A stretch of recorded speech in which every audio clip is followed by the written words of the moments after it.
Hello everyone, स्वागत है आपका एनवस की चैनल पे। जहाँ हम ये जानेंगे कि क्या होता अगर नॉर्मल वांडा इन्फिनिटी वॉर में नहीं मरती तो। और हाँ, ये बस एक थ्योरी है और मेरे पास ऐसे दो थ्योरीज है जिनमें से कोई भी एक थ्योरी सच हो सकती है, क्योंकि दोनों थ्योरीज 50-50% मीन्स बैलेंस है और आपको इसे पूरी तरह से समझना है। तो कहीं पे भी स्किप बिल्कुल ना करना, वरना इस बार वांडा नहीं स्कारलेट विच आएगी सपने में। तो वोंग को नंगा ना भगाते हुए चलिए शुरू करते हैं।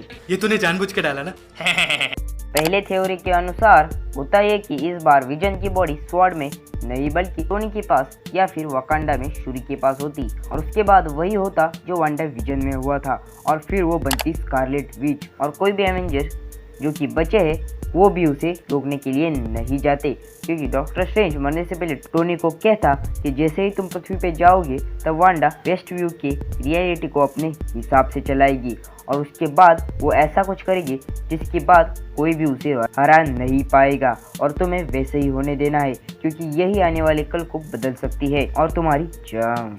यही बोलते वक्त वो धूल बन जाएगा। तो डॉक्टर स्ट्रेंज के इन्हीं बातों के कारण कोई वांडा को तंग करने नहीं जाएगा। फिर 4.5 सालों बाद एंटमैन आएगा और फिर होगा टाइम मशीन का इन्वेंशन, और इसे मैंने 2 पार्ट्स में डिवाइड किया है। फर्स्ट पार्ट में हम देखेंगे कि वांडा के बदले नताशा धूल बनी होती तो फिर टाइम ट्रेवल करते वक्त वो किसकी टीम में होती, और इसमें भी 2 पार्ट्स आते हैं। पहला ये कि वो कैप्टन के बदले टोनी, स्कॉट और प्रोफेसर हल्क के साथ जाएगी और वहाँ जाके वो सेप्टर लाने के लिए जाएगी, बट कोइंसिडेंटली 2012 का कैप्टन सामने होगा। और आपने देखा है कि वांडा ने इल्यूमिनाटी की क्या हालत की थी, तो कैप्टन उसके सामने क्या ही कर पाता। बट वांडा को पता है अगर कैप्टन को कुछ कर दिया तो भविष्य में गड़बड़ी होगी और नई टाइमलाइन क्रिएट हो जाएगी। इस वजह से वांडा अपनी होशियारी दिखाएगी और कैप्टन को सुलवा देगी शायद। अब आते हैं इसके पार्ट 2 पे, जो कि आपको थोड़ा कंफ्यूजन में डाल सकता है।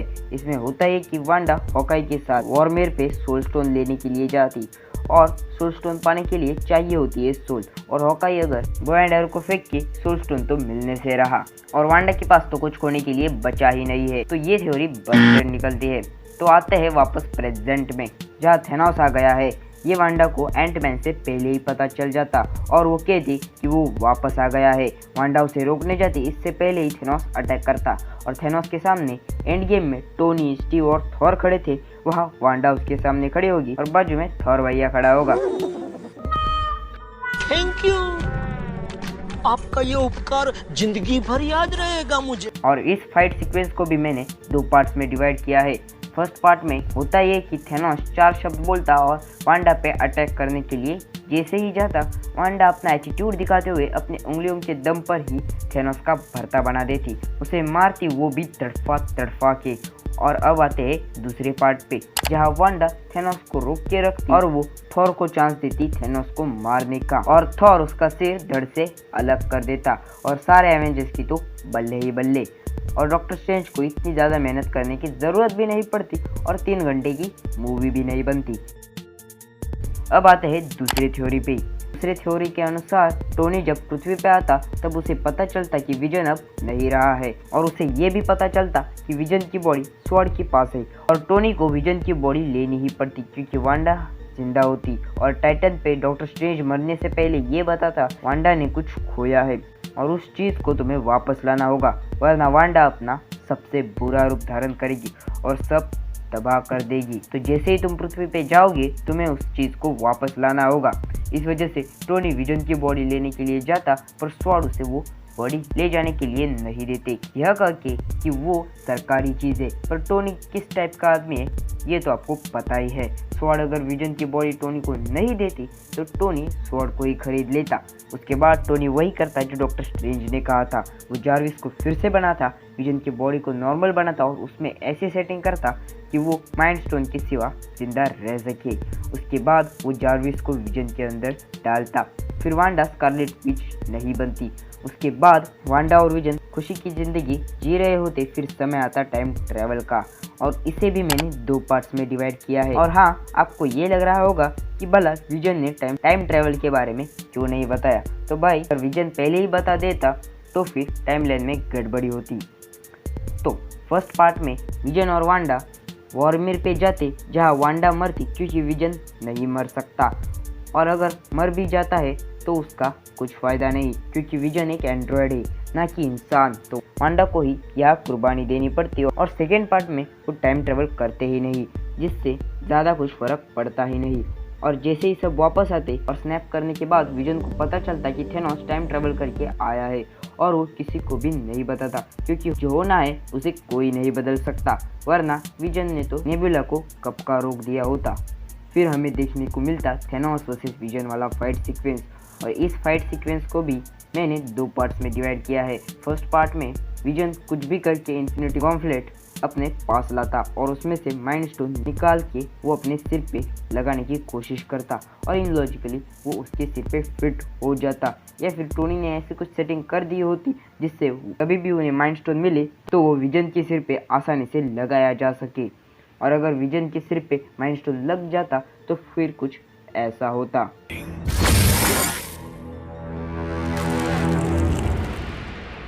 मतलब जैसे ही विजन के हाथ में माइंड स्टोन आता तो थेनोस भैया की तो फट ही जाती। और दूसरे पार्ट में होता ये कि विजन स्नैप करता। हाँ, इस बार टोनी के बदले डॉक्टर स्ट्रेंज विजन को कहते, या फिर टोनी से पहले विजन जाता स्नैप करने के लिए, क्योंकि उसे पता है कि अगर टोनी मर जाता है तो उसे कोई भी वापस नहीं ला सकता। पर विजन अगर खुद मरा तो टोनी ही उसे वापस ला सकता है, पर शायद विजन नहीं मरेगा क्योंकि वो बना है वाइब्रेनियम से। इस वजह से उस पर इन्फिनिटी स्टोन्स का कुछ भी असर नहीं होगा।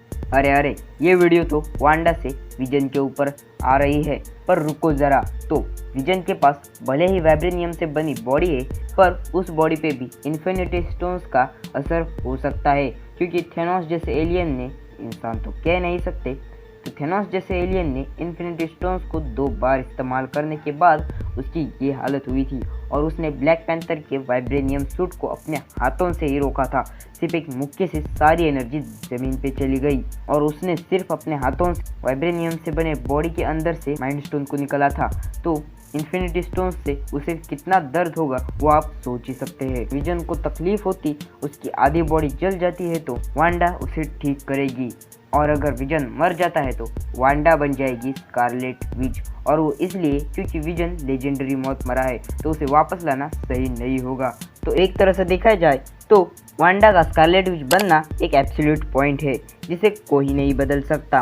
वांडा तो स्कारलेट विच बन के ही रहेगी, उसे स्कारलेट विच बनने से कोई नहीं रोक सकता, और अगर इसे किसी ने रोका तो वांडा क्या करेगी ये तो आपको पता ही है।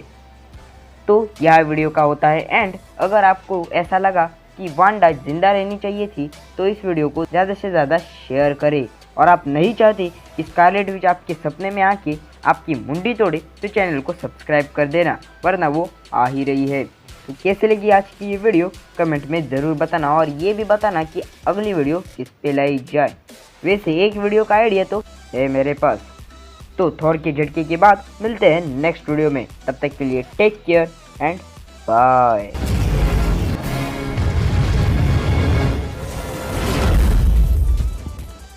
I've exhausted my patience.